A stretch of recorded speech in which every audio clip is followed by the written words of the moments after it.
Bismillahirrahmanirrahim. Assalamualaikum warahmatullahi wabarakatuh. Yang terhormat Ibu Kepala Sekolah Ibu Riri Damayanti, yang terhormat calon guru penggerak Ibu Reni Agustina dan Ibu Yolanda Farmin, serta Bapak Ibu yang berbahagia. Pertama-tama marilah kita ucapkan rasa syukur kita kepada Allah Subhanahu wa Ta'ala. Berkat rahmat dan hidayahnya kita dapat berkumpul di kegiatan hari ini dalam keadaan sehat walafiat. Tak lupa pula kita ucapkan salawat serta salam kepada Nabi kita Nabi Muhammad SAW dengan mengucapkan Allahumma sholli ala Sayyidina Muhammad wa ala ali Sayyidina Muhammad. Bapak Ibu, sebelum memulai acara, marilah sama-sama kita menyanyikan lagu Indonesia Raya. Kepada hadirin diharapkan berdiri.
Ini mohon duduk kembali.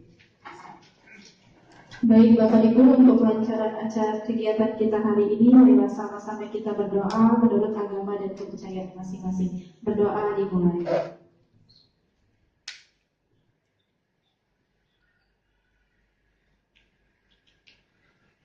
Berdoa selesai.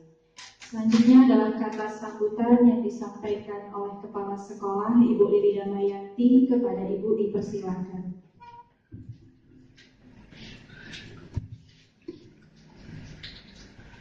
Assalamualaikum warahmatullahi wabarakatuh. Selamat siang Bapak Ibu semuanya. Yang saya hormati calon guru penggerak Angkatan 11 Ibu Reni Agustina dan Ibu Yolanda Farmin. Yang saya hormati Bapak-bapak, Ibu-ibu Majelis Guru SMP Negeri 16 Tanjung Pinang. Alhamdulillah, marilah bersama-sama kita bersyukur kepada Allah Subhanahu wa Ta'ala. Karena berkat rahmat dan hidayahnya, maka kita pada siang hari ini masih diberi kesempatan, diberi kesehatan untuk berkumpul di sekolah kita yang tercinta ini, khususnya di ruang multimedia dalam acara diseminasi budaya positif komunitas belajar SMP Negeri 16 Tanjung Pinang, di mana ini merupakan salah satu persyaratan bagi calon guru penggerak Angkatan 11.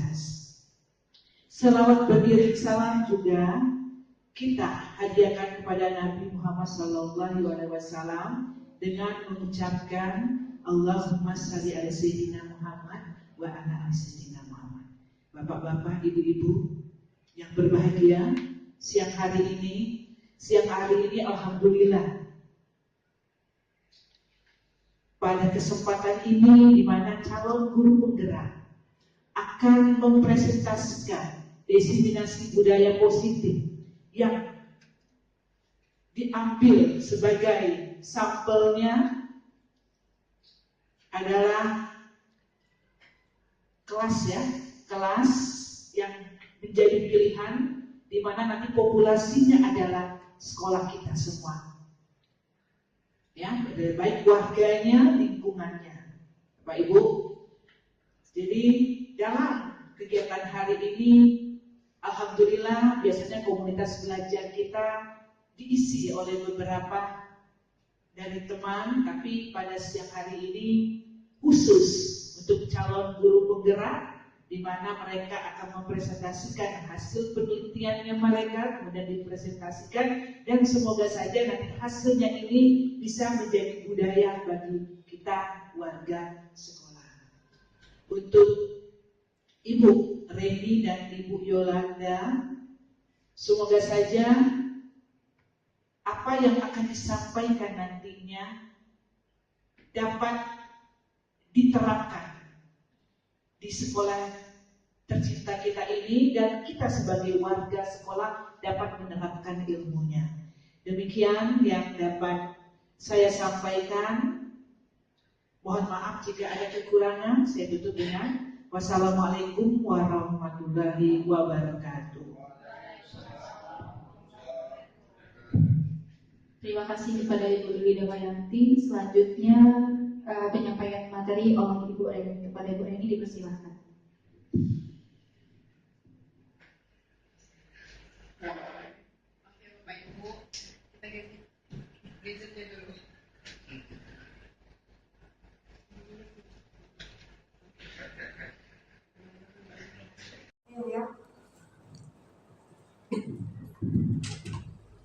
Ya, bismillahirrahmanirrahim. Assalamualaikum warahmatullahi wabarakatuh.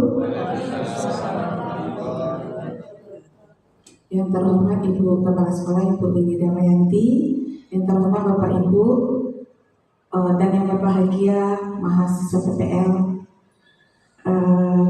dan kita semua yang hadir di sini. Baiklah, izin saya ingin menyampaikan atau menyebarkan pemahaman tentang budaya positif yang sedang saya pelajari bersama Ibu Yolanda dan bersama seluruh JGP Angkatan 11 Kota Tanjung Pinang di modul 1.4, di mana isinya itu tentang budaya positif yang bisa kita terapkan di sekolah.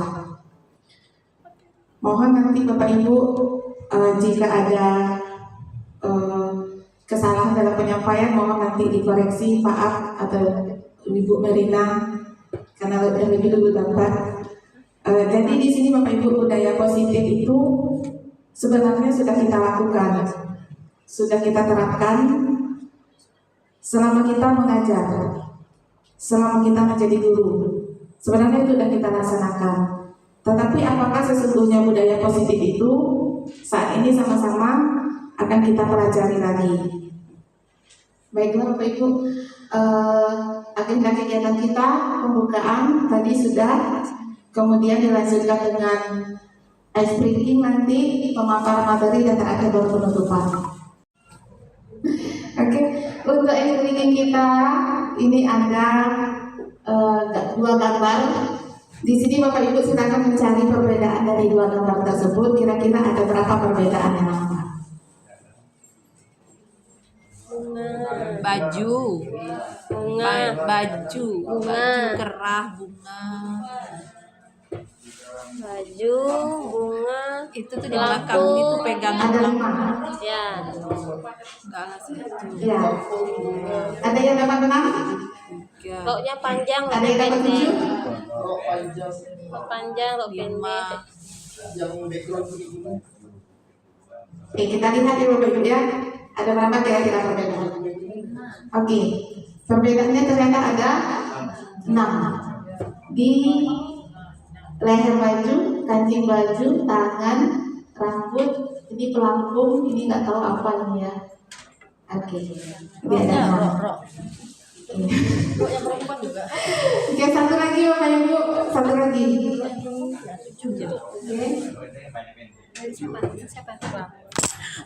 Ada 5 angsa di kandang dikali 2 angsa. Berapa jumlah angsa semuanya? 7. 3. 7. 3 atau 7? 7. 7? 7. 3? 7. 5? 7. 10 dah. Oke, kita lihat. 7. Jumlah angsa ada 7. Yang dapat hadiah. Oke, dapat hadiah? Ya. Oke, nanti kita kasih hadiah. Oke, adik-adik boleh hadiahnya disebarkan? Oh, baiklah, kita lanjutkan Bapak Ibu. Kesepakatan kelas kita bisa dibaca ya Bapak Ibu ya. Berdoa tadi sudah, saling menghargai, menjaga kebersihan dan aktif dalam mengikuti kegiatan. Oke, next. Tujuan kegiatan kita adalah menyebarkan pemahaman dan penerapan budaya positif. Nah, konsep inti yang dipelajari dalam modul ini adalah yang pertama perubahan paradigma belajar, disiplin positif, nilai-nilai kebajikan, kebutuhan dasar manusia, posisi kontrol guru, dan segitiga restitusi. Saya mempelajari modul ini sangat gembira. Kenapa saya gembira? Karena secara tidak langsung ini adalah modul yang membawa kita kembali ke masa lalu dan mengantar kita untuk melangkah ke masa depan. Jadi ada proses refleksi di sini dan juga ada proses rencana kita ke depan mau seperti apa. Kurang lebih seperti itu Bapak Ibu. Nah, sekarang Bapak Ibu saya ingin kita sama-sama refleksi. Ceritakan pengalaman Bapak Ibu ketika sekolah dulu, bagaimana budaya di sekolah membentuk karakter Bapak Ibu.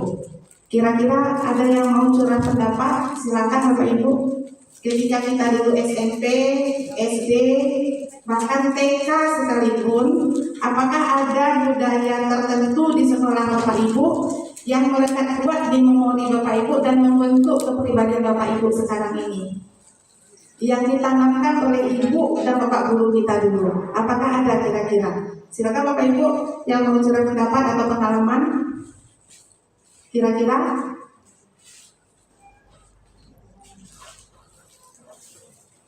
ada Bapak Ibu pengalaman ketika sekolah dulu, ketika masih menjadi siswa? Apa kira-kira yang membentuk Bapak Ibu yang terbawa sampai sekarang? Silakan Bapak Ibu kalau ada. Ibu Marina silakan.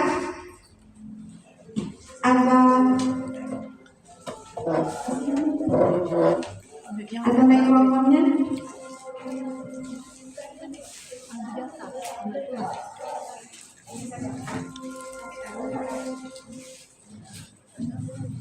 Terima kasih Mbak Breni. Saya akan coba menjawab pertanyaan tersebut. Ceritakan pengalaman ketika sekolah dulu dan bagaimana budaya di sekolah tersebut membentuk karakter Bapak Ibu. Saya teringat sekali ketika saya masih SMA, itu saya pernah terlambat untuk mengikuti upacara bendera. Nah, kebetulan di sekolah saya itu apabila terlambat tidak boleh masuk ke gerbang. Baik guru, baik siswa, semuanya di luar gerbang. Pintu pagar sudah dikunci. Jadi itu perasaan pada saat itu sangat malu gitu, malu karena dijejerkan oleh siswa. Perasaan bagi saya apabila saya terlambat ke sekolah. Sedangkan siswa terlambat kita malu, apalagi kalau kita sebagai guru kita juga terlambat ke sekolah. Seperti itu. Terima kasih.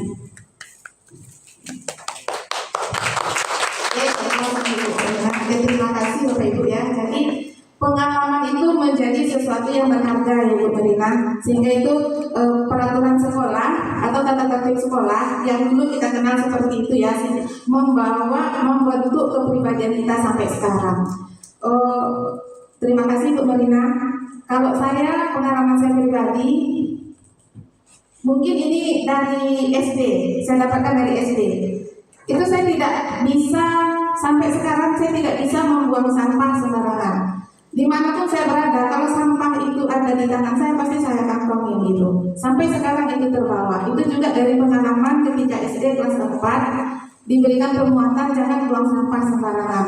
Yang saya rasakan waktu itu memang sesuatu yang mengena dalam diri saya. Itu terbawa sampai sekarang. Saya yakin dan percaya Bapak dan Ibu semuanya pasti juga memiliki pengalaman tentang penanaman nilai budaya positif yang berbeda-beda mungkin ya Bapak Ibu ya. Oke, kita lanjut. Nah, budaya seperti apa menurut Bapak Ibu yang berdampak positif? Bagaimana mewujudkannya? Nah, tadi Ibu Merina sudah mengatakan bahwa dari pengalamannya ketika SMA, pengalaman beliau terlambat datang merasa malu sehingga membentuk pribadi yang positif dalam diri beliau untuk tidak terlambat. Apalagi sekarang sudah menjadi guru yang notabene kita itu adalah teladan yang dicontoh dan diikuti oleh murid-murid kita. Oke Bapak Ibu, saya lanjutkan. Nah, apa yang dimaksud dengan pembelajaran dengan paradigma baru? Yang pertama maksudnya adalah pembelajaran berpusat kepada peserta didik atau student center. Kemudian pembelajaran yang dirancang sebagai prinsip pembelajaran berdiferensiasi. Ini sudah sering kita dengar sekarang sejak adanya kurikulum merdeka, sehingga murid dapat belajar sesuai dengan perkembangannya. Kemudian pembelajaran yang dirancang sesuai kebutuhan alam dan kebutuhan zaman, sehingga mewujudkan murid dengan profil belajar Pancasila. 3 poin ini adalah pembelajaran dengan paradigma baru. Nah, pembelajaran berpusat kepada peserta didik itu maksudnya adalah bagaimana kita merancang suatu kegiatan yang menumbuhkan daya nalar peserta didik, daya pikir peserta didik, dan juga peserta didik itu juga memiliki suatu keinginan yang kuat dalam dirinya untuk mewujudkan bahwa dia itu adalah seorang individu yang memiliki semangat sebagai pembelajar sepanjang hayat. Kurang lebih seperti itu Bapak Ibu. Nah, kita lanjut. Nah, dalam mempelajari tentang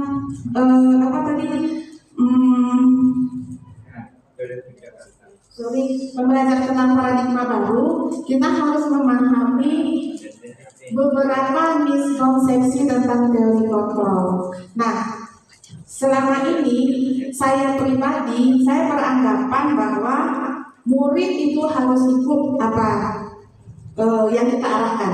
Karena kita sudah punya keyakinan bahwa nggak mungkin kita mengarahkan sesuatu yang tidak baik kepada anak.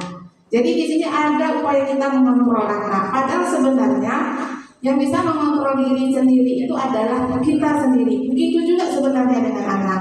Jadi ada beberapa teori yang harus kita luruskan. Nah, yang pertama di sini katanya kita tidak dapat memaksa murid untuk berbuat sesuatu jika murid tersebut memilih tidak ingin melakukannya. Gak bisa kita paksa Ibu. Kalaupun dia sebenarnya melakukannya, itu tidak dari hatinya dan tidak sesuai dengan kebutuhan dasarnya. Jadi dia melakukannya itu karena dia membiarkan diri dia kita kontrol seperti itu. Jadi kita tidak bisa memaksakan kehendak kepada anak. Nah, nanti untuk lebih lanjutnya akan kita pahami lagi. Berikutnya, semua penguatan positif, efektif, dan bermanfaat. Dulu saya juga berprinsip seperti itu, bahwa apabila kita memberikan masukan kepada anak, itu bagus untuk dia. Nah, ternyata setelah belajar, kalau kita terlalu banyak memberikan nasihat masukan kepada anak, maka murid pada waktu tertentu akan menolak rujukan tersebut. Nah, kemudian juga atau malah akan ketergantungan. Setiap ada sesuatu dia nyari kita, ada sesuatu dia nyari kita. Artinya di sini apa? Murid tidak memiliki kemampuan untuk mencari solusi terhadap masalah yang dia hadapi. Selalu dia butuh bantuan. Padahal yang kita inginkan, murid itu dia menjadi sosok yang merdeka. Merdeka di sini artinya pribadi yang tidak tergantung dengan orang lain. Nah, seperti itu Bapak Ibu. Kemudian kritik membuat orang merasa bersalah. Kemudian dapat menguatkan karakter menggunakan kritik. Nah, kadang-kadang kita mengkritik anak tanpa sadar. Walaupun sebenarnya tujuannya mungkin bagus, memberikan motivasi atau apa, tapi ternyata itu juga tidak membangun kemampuan anak untuk berpikir. Nah, berikutnya orang dewasa memiliki hak untuk memaksa. Ini saya dulu. Saya berpikir saya guru, berarti saya orang tua kamu. Berarti apa yang saya sampaikan ke kamu itu yang baik. Kamu harus ngikutin, kamu harus patuh, kamu harus begini. Ternyata bagi kita baik, belum tentu bagi anak itu baik. Nah, lanjut Bapak Ibu. Nah, ini di sini ada namanya stimulus respon. Nah, stimulus respon ini kita ubah menjadi teori kontrol yang tadi. Oke, saya berkali-kali ya Bapak Ibu berusaha untuk memahami ini. Nah, sekarang dalam stimulus respon itu Bapak Ibu, stimulus itu kan rangsangan ya. Ada rangsangan, kemudian ada respon dari anak. Contohnya begini, realitasnya kebutuhan kita sama, tapi dalam teori kontrol itu realitas kebutuhan kita itu berbeda. Oke Bapak Ibu, bisa Bapak Ibu baca di sini kira-kira mana yang mau kita bahas. Kemudian semua orang melihat hal yang sama, sedangkan pada teori kontrol setiap orang memiliki gambaran yang berbeda. Nah, jadi anak dengan kita nggak melihat sesuatu objek itu point of view-nya, cara pandangnya berbeda Bapak Ibu. Nah, terus lagi kita mencoba mengubah orang agar berpandangan sama dengan kita. Ini saya dulu. Saya berpikir saya berusaha yang terbaik dan menginginkan yang terbaik untuk diri saya dan untuk semua orang. Tetapi pendekatan yang saya lakukan salah. Ada semacam pemaksaan di dalamnya. Nah, semacam pemaksaan walaupun tujuan saya sebenarnya untuk memberikan motivasi, tapi kan tidak semua orang memiliki cara pandang dan pemikiran yang sama. Itu saya dulu. Nah, tapi sekarang sedikit saya udah calling down, saya nggak gitu lagi. Kalaupun kita ingin menyampaikan sesuatu kepada orang lain, ternyata perlu pendekatan, perlu momen tertentu. Barulah kita bisa memasukkan ide kita. Tidak bisa memasukkan ide kita atau pemahaman kita dengan serta-merta kepada orang lain. Jadi kita harus memahami bahwa kita dengan orang lain itu adalah dua individu yang berbeda. Oke, next ya Bapak Ibu ya. Oke, disiplin. Bapak Ibu, menurut Bapak Ibu disiplin itu apa? Saya akan bagikan post-it. Bapak Ibu silakan tulis apa itu disiplin.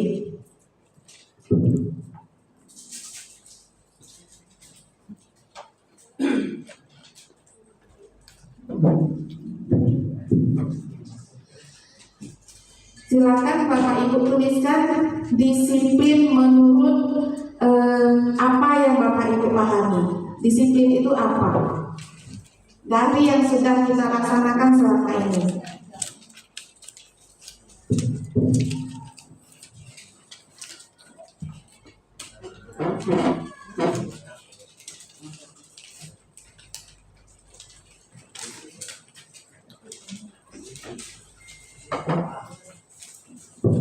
Satu menit cukup ya Bapak Ibu.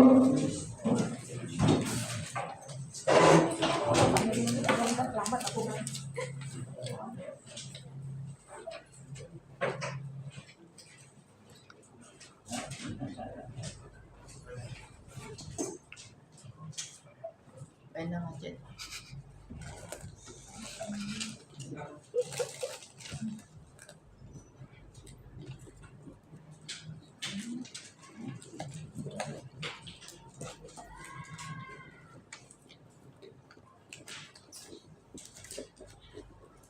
Ya Bapak Ibu, ada yang sudah siap?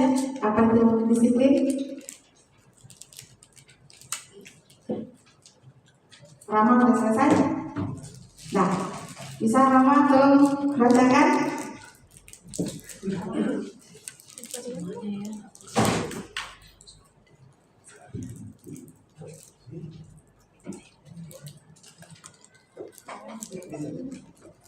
Oke, silakan berdiri, Pak Rama.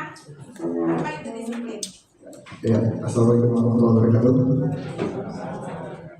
Ya, menurut saya disiplin itu adalah sesuatu yang dilakukan secara berulang dan konstan. Jadi bisa jadi disiplin itu nggak hanya secara positif, tapi bisa juga secara negatif. Karena kan artinya bukan secara positif maupun negatif. Jadi menurut saya seperti itu. Kalau misalnya dia dilakukan secara berulang dan konstan, itu artinya dia sudah disiplin dalam melakukan pekerjaannya. Ada kebiasaan ya, berarti di situ ada budaya. Oke, Bapak Ibu yang lain mungkin ada yang bisa menyampaikan pendapatnya menurut Bapak Ibu disiplin itu apa? Silakan. Ya Pak Aryan. Ya. Terima kasih, Mem. Apa kira-kira Oke, disiplin? bagi kami disiplin itu adalah sikap patuh dalam melakukan sesuatu. Misalnya datang tepat waktu, itu kan Itu bagian dari disiplin. ya bagian dari disiplinnya. Dan dia dilakukan berulang. Dan dilakukan berulang setiap harinya. Sehingga menjadi budaya. Iya, terima kasih, Terima Mem. kasih Pak Aryan. Ya, ayo Bapak Ibu mungkin ada lagi yang mau menyampaikan pendapatnya apa itu disiplin? Bu Ad? Oke. Iya, Bu Ad. Bu Mega setelah Bu Ad. Menurut pendapat saya, disiplin adalah jika kita berbuat sesuai dengan aturan yang berlaku secara konstan dan berulang-ulang sehingga menjadi suatu kebiasaan. Oke. Apa namanya peraturan? Ada peraturan ya Bu Ad ya? Ada peraturan. Oke, kata kuncinya peraturan. Oke, Bu Mega silakan. Baik, menurut saya adalah disiplin yakni pola perilaku yang dilakukan secara terjadwal dan konsisten dalam mencapai suatu tujuan tertentu. Oke. Setelah terjadwal dan konsisten. Artinya di sini memang berulang juga ya untuk mencapai sesuatu. Oke, ada tujuannya, berarti ada target. Ya Bapak Ibu, mungkin bisa kita simpulkan, ada Bapak Ibu yang bisa menyimpulkan dari pendapatnya Pak Rama, Pak Hayat, Bu Aminah, Bu Mega. Kira-kira secara keseluruhan disiplin itu apa menurut Bapak Ibu dari hasil pendapat teman-teman kita? Ada yang bisa menyimpulkan? Pak Nabi?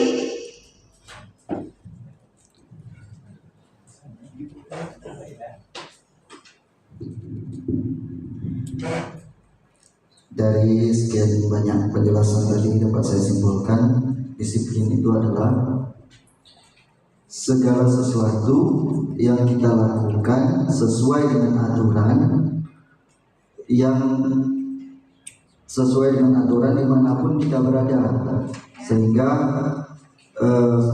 yang kita lakukan itu harus kita pertahankan atau kita laksanakan secara terus-menerus, sehingga dimanapun kita berada maka kita akan terbiasa untuk menaati segala peraturan yang berlaku dimanapun. Terima kasih. Jadi disiplin itu adalah sebuah batasan-batasan kita dalam bersikap juga seperti itu dalam lebih ya Bapak Ibu ya. Oke, kita lanjutkan. Nah, disiplin itu adalah cara kita mengontrol diri.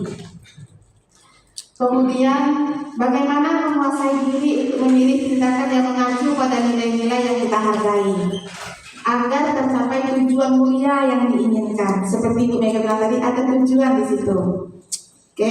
Kemudian lagi merupakan salah satu cara penerapan disiplin yang bertujuan untuk menumbuhkan kesadaran serta memberdayakan peserta didik tanpa imbalan, tanpa penghargaan dan ancaman atau hukuman.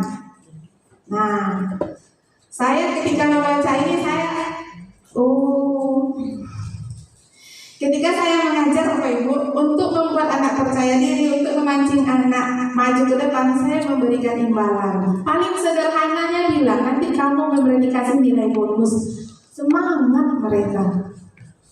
Nah, ternyata kita harus menanamkan suatu budaya positif kepada anak itu tanpa iming-iming apapun. Tapi di sini kita menanamkan budaya positif itu dari unsur intrinsik diri anak itu muncul dari dalam diri dia sendiri, tanpa ada iming-iming, tanpa ada ancaman, tanpa ada intimidasi.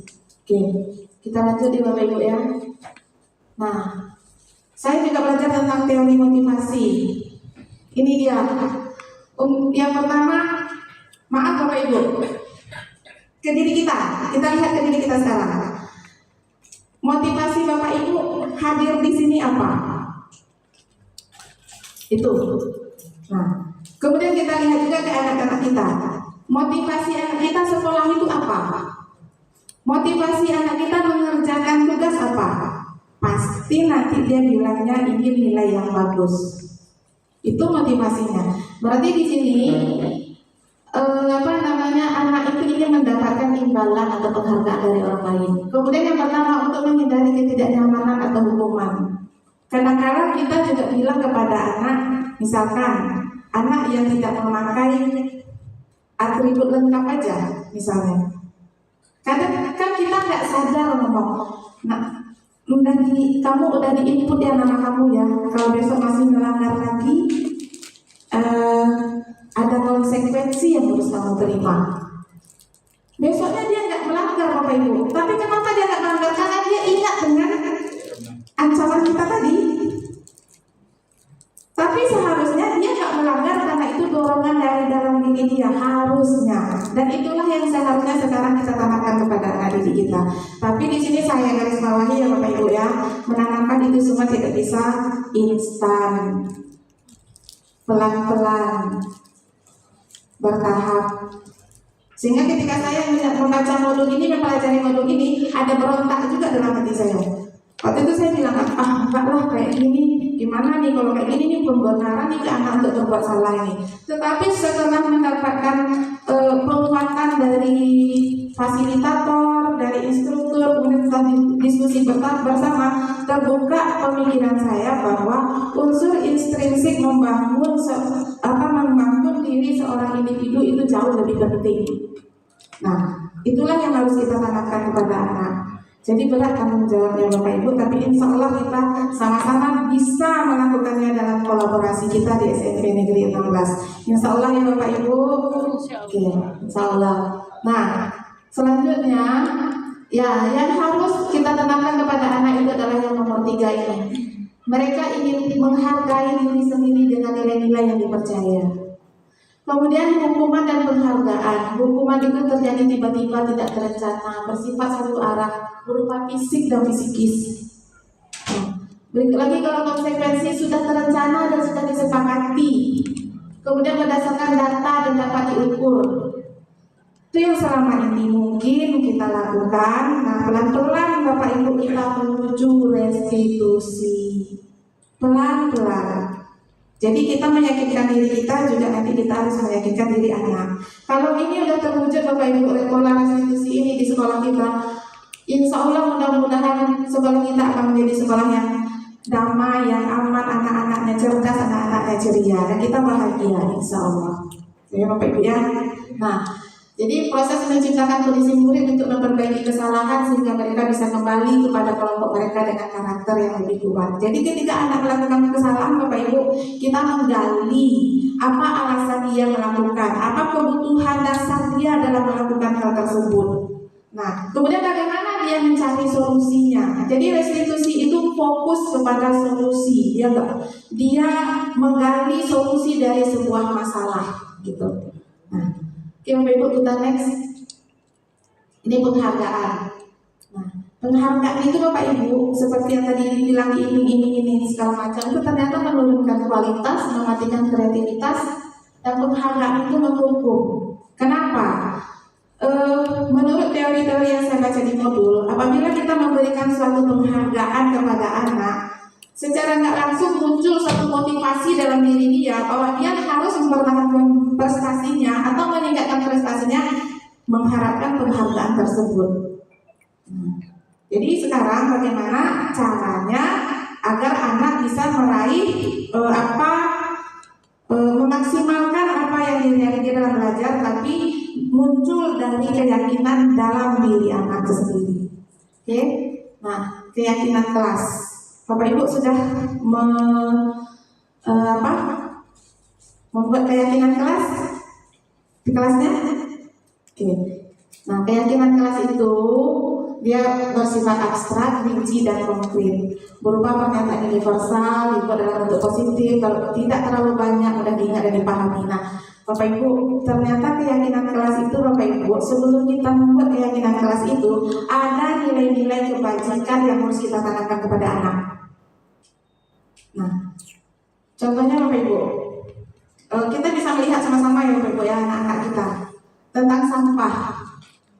Walaupun kita sudah menyampaikan di dalam upacara bendera misalnya, ataupun guru memberikan penguatan di dalam kelas, tidak semua ya Bapak Ibu ya, tapi masih ada anak kita yang belum memiliki kesadaran untuk membuang sampah pada tempatnya. Walaupun tong sampah di sekolah kita itu banyak, Nah, kenapa seperti itu Bapak Ibu? Karena nilai kebajikan itu belum tertanam dalam diri anak tersebut. Dari semua anak kita masih ada sedikit yang seperti itu. Nah, berarti ini adalah usaha kita untuk menyadarkan yang sedikit itu, agar nilai kebajikan itu nanti tumbuh dari dalam diri dia. Oke?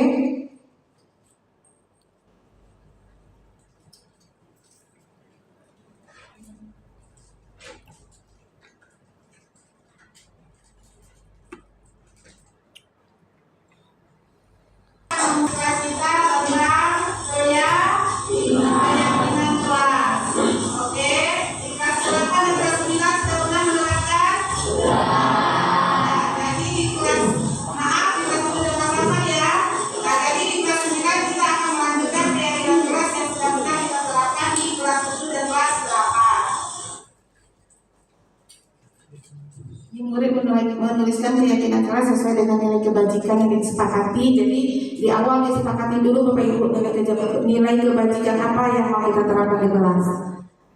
Kemudian hasil pemikiran anak dikelompokkan sesuai dengan nilai kebajikan yang sudah disepakati. Oke, ini nilai kebajikannya ada 5.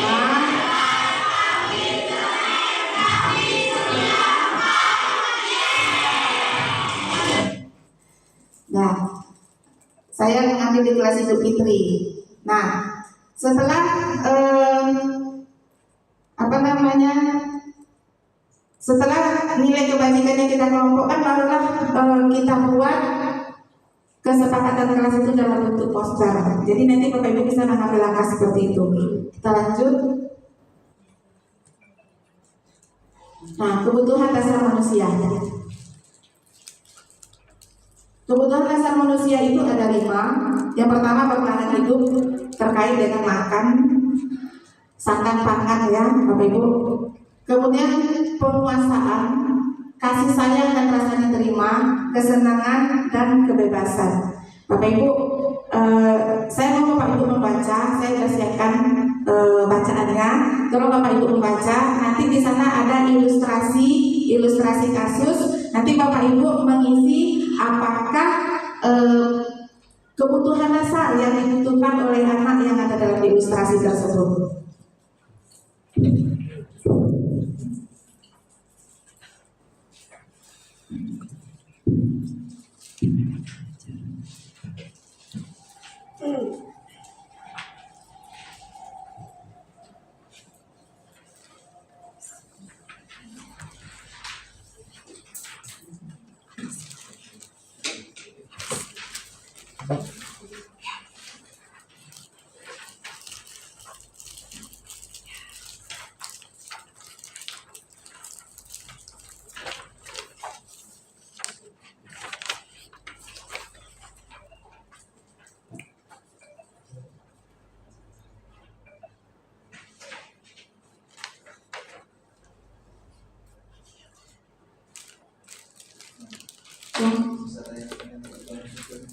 Kebutuhan?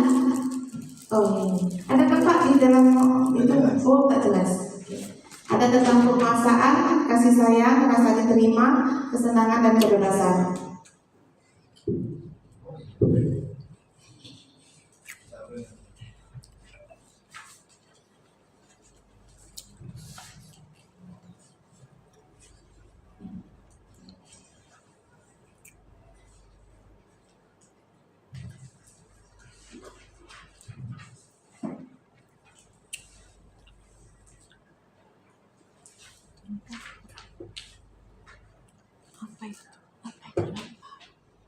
Ya Bapak Ibu.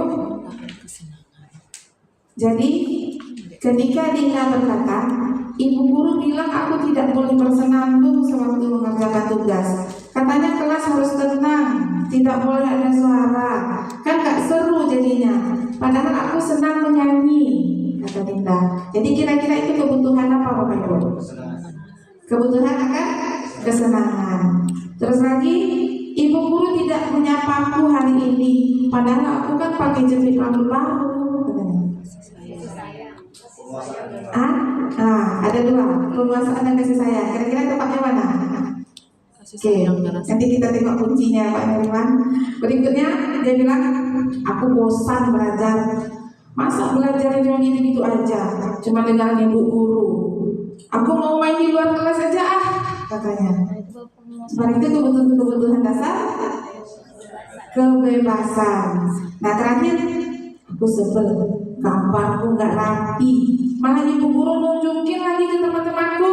Harusnya si Dinda waktu aku menggambar katanya. Berarti ini kebutuhan apa Bapak Ibu? Harusnya Kira-kira apa? Dia bilang Dinda harusnya bantu aku loh, aku nggak bisa menggambar katanya. Penguasaan. Oke, kita lihat kuncinya. Oke, nah tentang kesenangan, kasih sayang, rasa diterima, kebebasan dan penguasaan. Oke, sekarang Bapak Ibu, jika seandainya yang nomor 2 ini, ibu guru tidak menyapa hari ini, pada waktu pakai cuci rambut baru. Nah, tindakan kita seharusnya bagaimana ketika anak berpikir seperti ini, Bapak Ibu?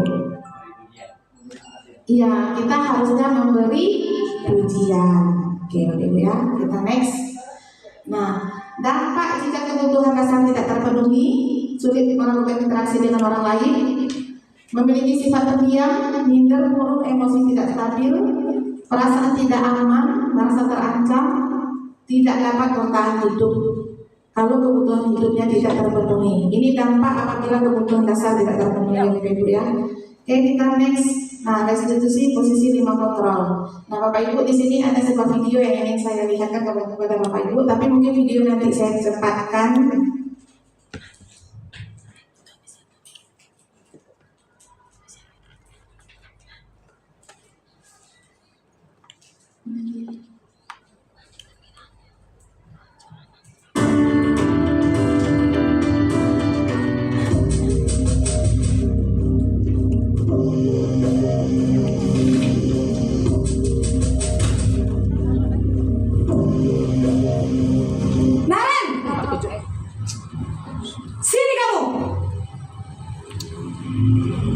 Selamat pagi, Bu.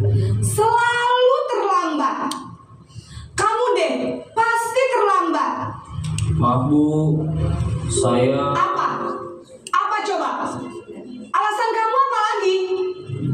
Kapan sih kamu tidak terlambat? Malas sekali ya kamu jadi anak. Saya... Dasar pemalas. Gak kapok-kapok sih kamu. Sudah berapa kali terlambat?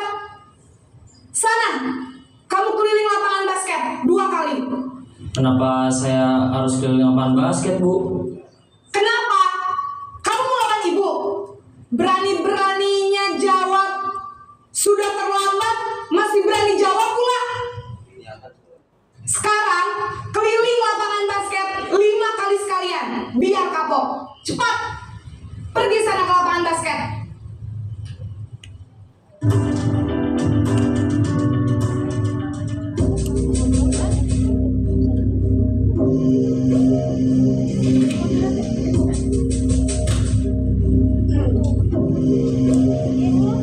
Naren!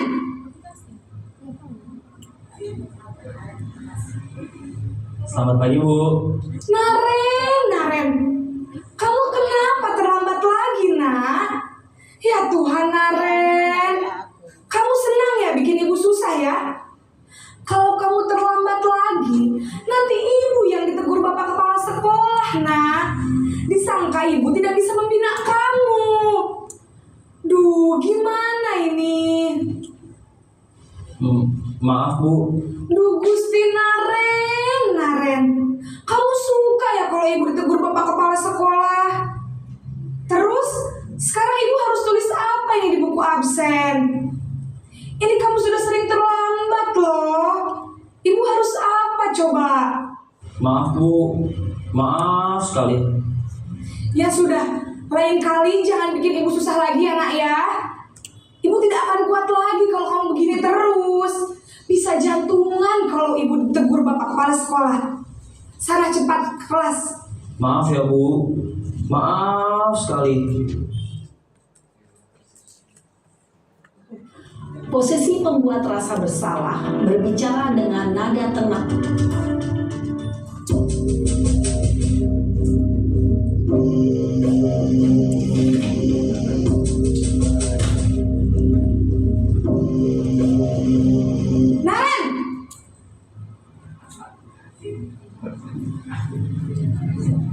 Selamat pagi Bu.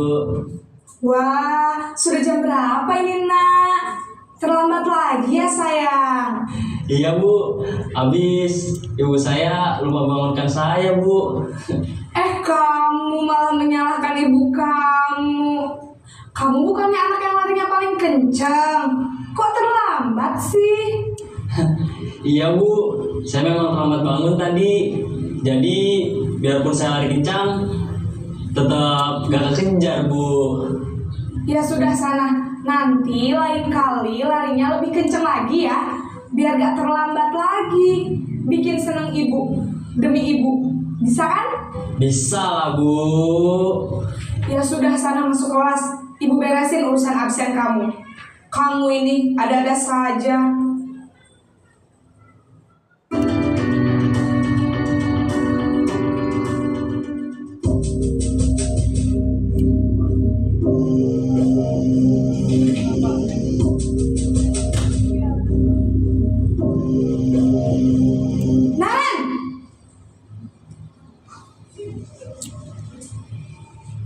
Selamat pagi Bu. Naren, apa peraturan sekolah kita tentang jam berapa kita harus masuk sekolah, nak? Kita harus di sekolah jam 7 Bu. Iya betul, sekarang sudah jam 7.20. Naren sudah tahu konsekuensinya jika terlambat hadir.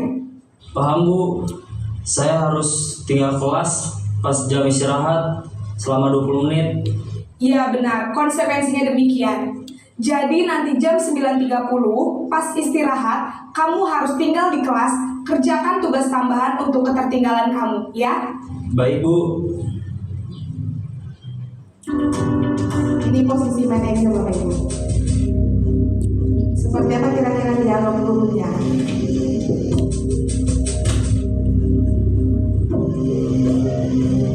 Naren!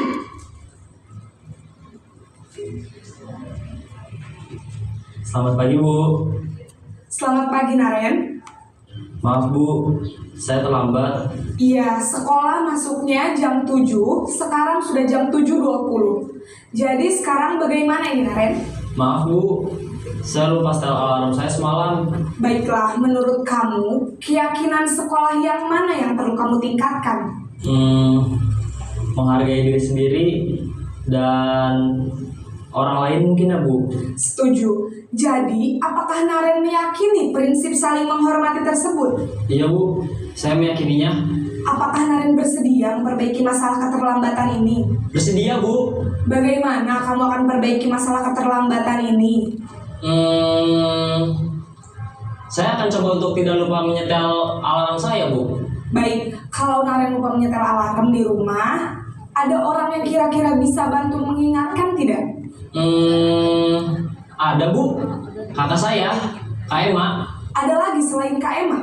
Selain Kak Ema, ada ibu saya.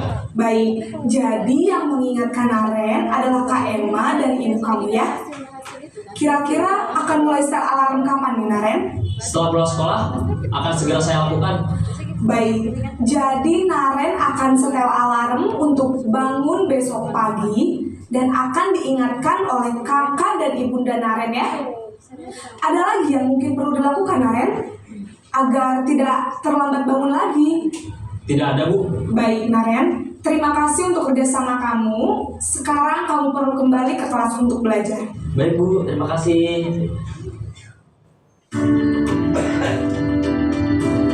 Oke Bapak Ibu, jadi ada 5 posisi kita ya Bapak Ibu ya sebagai seorang guru.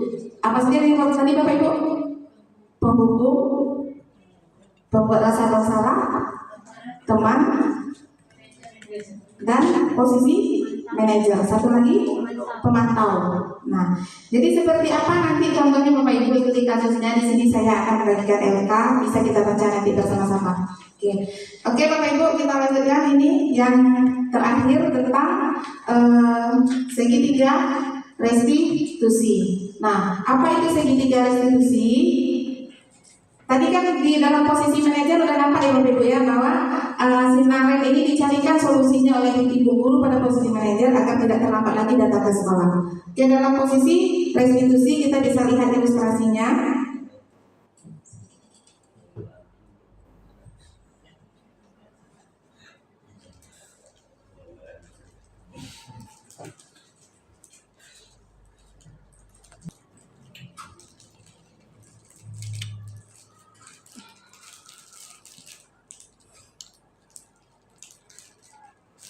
Siang Sarah. Siang Pak. Sudah lama nggak ketemu Sarah. Kenapa hari ini ada di sini? Kesel Pak, kesel banget. Masa aku dikatain tukang fitnah Pak? Ya aku marah lah. Aku balik ngatain Eka di depan kelas. Kesel banget. Oh begitu. Ya pasti kamu marah dan kesal. Bapak juga akan marah apabila ada yang menuduh Bapak seperti Di itu. sini ada proses menstabilkan identitas Kemudian pada saat itu kamu kemudian melakukan validasi Saya langsung tindakan ngatain yang Eka salah. Pak. Kesel banget. Saya bentak-bentak dia depan teman-teman lain. Oh begitu. Pasti kamu melakukan seperti itu karena suatu alasan tertentu bukan? Iyalah, masa saya diam saja Pak? Ya saya bela diri lah. Masa saya dituduh tukang fitnah? Ya wajar lah. Mempertahankan harga diri itu sesuatu yang penting buat kamu. Untung kamu tidak bertindak lebih gegabah lagi. Hanya membentak-bentak. Iya Pak. Untung saya masih bersabar dan hanya membentak saja. Sudah gemes padahal. Saya pasti bela diri lah. Ya pasti ya. Tapi kamu memilih untuk tetap bertahan dan bersabar. Kamu memilih untuk tidak berbuat lebih parah lagi bukan? Iya.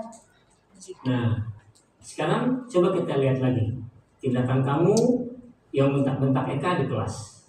Tindakan kamu itu kira-kira sesuai dengan keyakinan kelas atau prinsip kamu tidak? Enggak lah Pak. Capek Pak jadi pemarah. Jadi keyakinan atau prinsip mana yang kurang sesuai dengan keinginan kamu? Ya, saya sebenarnya sangat menghargai orang lain. Mungkin saat itu saya menjadi emosi. Jadi tidak menunjukkan sikap itu. Kamu meyakini tidak? Menghargai orang lain itu penting buat kamu. Yakinlah Pak. Iya, setuju. Kita harus saling menghargai.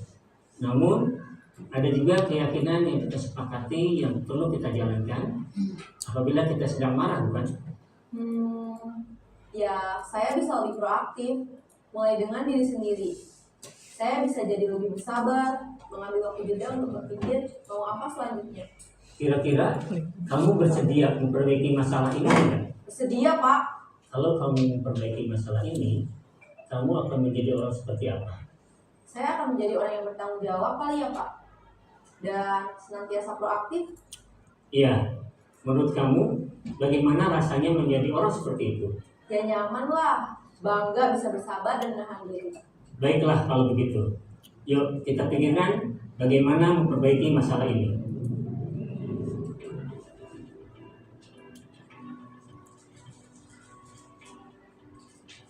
Ibu dan Bapak guru hebat.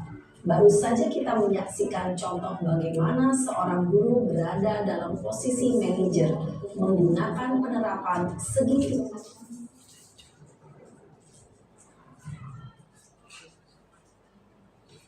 Ya Bapak Ibu, jadi dalam segitiga restitusi itu ada 3 langkah ya Bapak Ibu ya. Itu menstabilkan identitas, kemudian validasi tindakan yang salah, dan yang terakhir menanyakan keyakinan.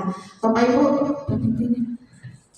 saya memberikan satu ilustrasi ilustrasi kasus kira-kira bagaimana kita dialog kita dengan anak.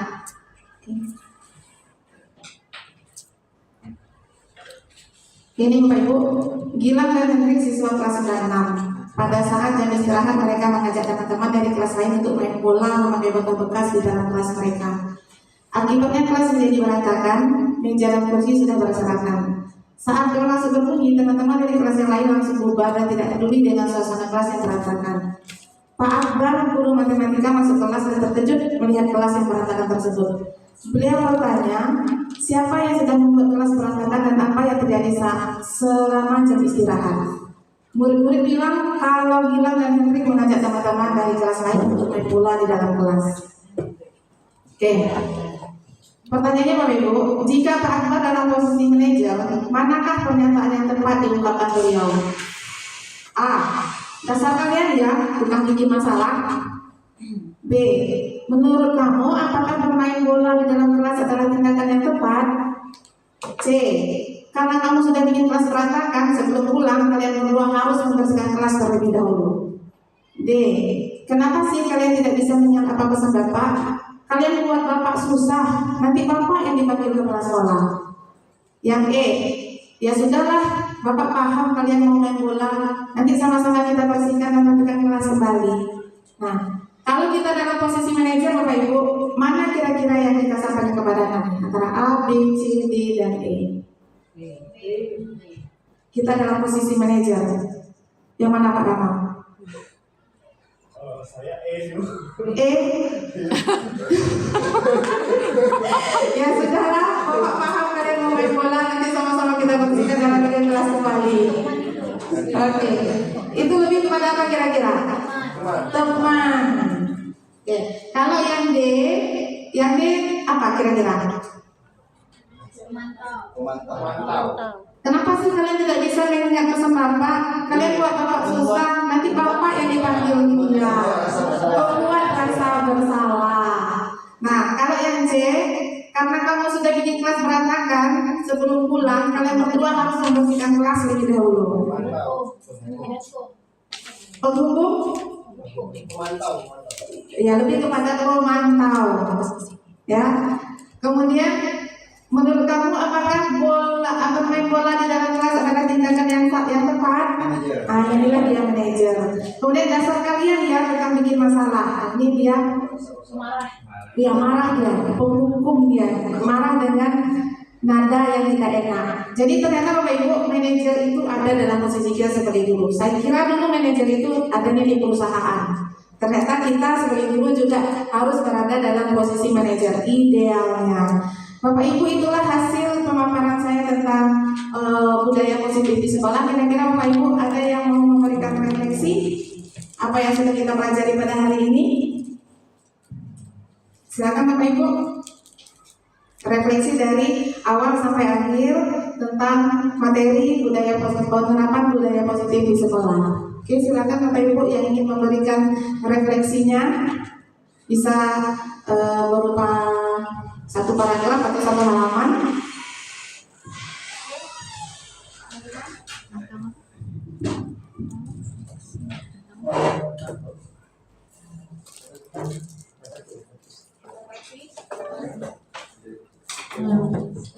Oke, refleksi saya mengenai budaya positif yang disampaikan. Sebetulnya budaya positif kalau kita perhatikan itu tidak hanya berlaku di kelas, bahkan sebelum kita memasuki lingkungan sekolah, budaya positif itu sudah kita terapkan dari 5S, senyum, sapa, salam, sopan santun. Itu sebetulnya sudah kita lakukan selama ini. Dan kaitannya dengan pembelajaran di kelas. Tadi kita melihat berbagai kondisi menangani anak yang terlambat. Ada beberapa yang ada penghukum, merasa bersalah, pemantau, manajer dan sebagainya. Selama ini mungkin kita menganggap kesalahan anak itu salah menurut kita. Sebenarnya kesalahan anak itu memperlihatkan kepada kita bahwa kesalahan seperti ini mereka lakukan itu pasti ada tujuan. Ya mungkin salah satunya dengan mencari perhatian atau dengan masalah-masalah lain yang terjadi di rumah yang tidak tersalurkan sama mereka dan mereka salurkan di sekolah. Jadi tugas kita lebih bijak dalam menyikapi masalah yang ditimbulkan anak dan berusaha menemukan solusi terbaik atas permasalahan yang ditimbulkan. Ya mungkin itu saja yang dapat saya sampaikan. Terima kasih. Oke Pak Nuriman, terima kasih atas refleksinya. Saya ucapkan terima kasih kepada Bapak Ibu sudah meluangkan waktunya untuk kita sama-sama belajar di sini, untuk kita sama-sama memahami apa itu budaya positif di sekolah. Sekali lagi saya ucapkan terima kasih. Mohon maaf jika ada kata saya yang salah dalam menyampaikan materi yang saya berikan kepada Bapak Ibu. Terima kasih kepada Ibu, kepada Bu Lili. Terima kasih semuanya. Saya ucapkan Assalamualaikum warahmatullahi wabarakatuh.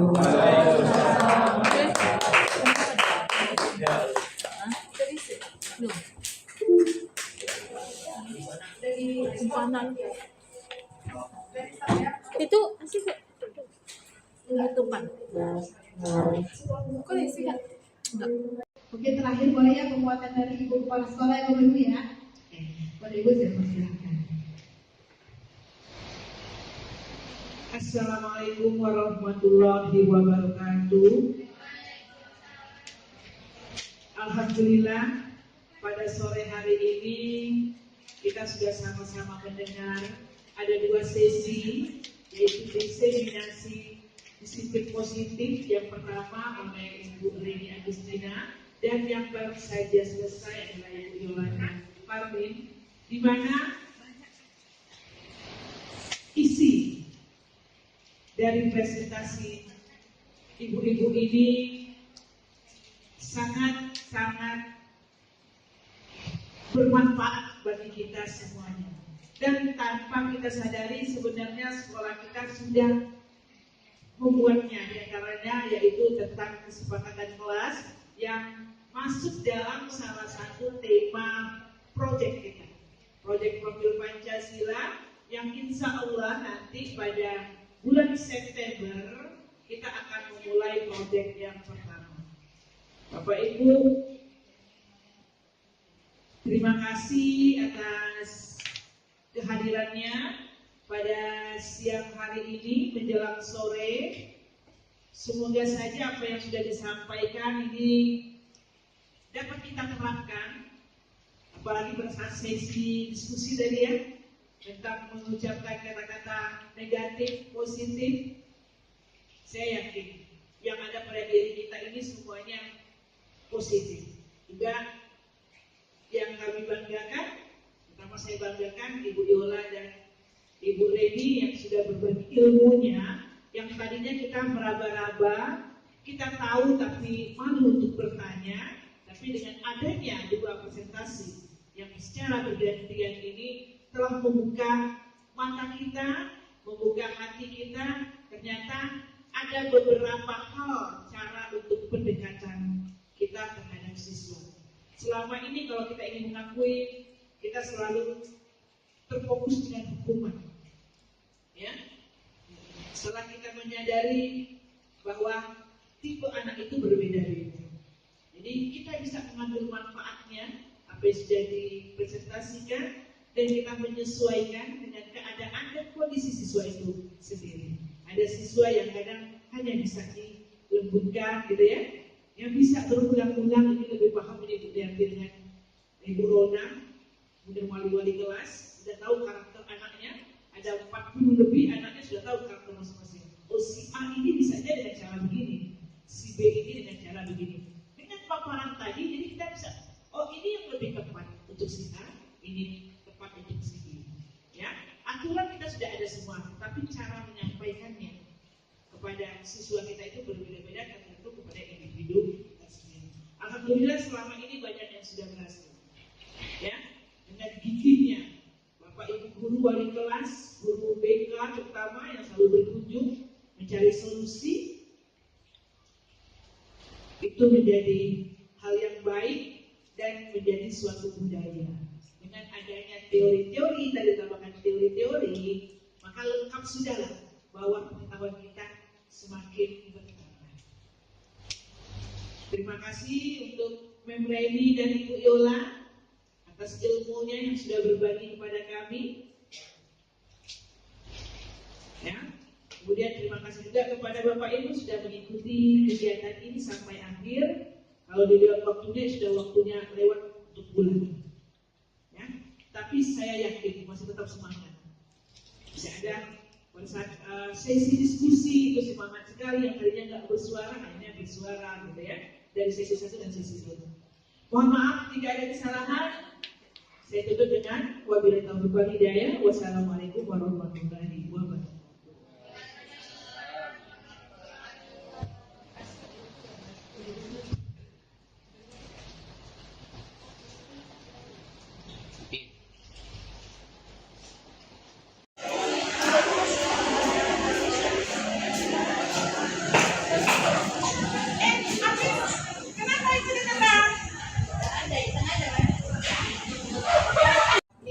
Tadi habis Mem Reni lihat mengentar tong sampah, habis betul melakukannya?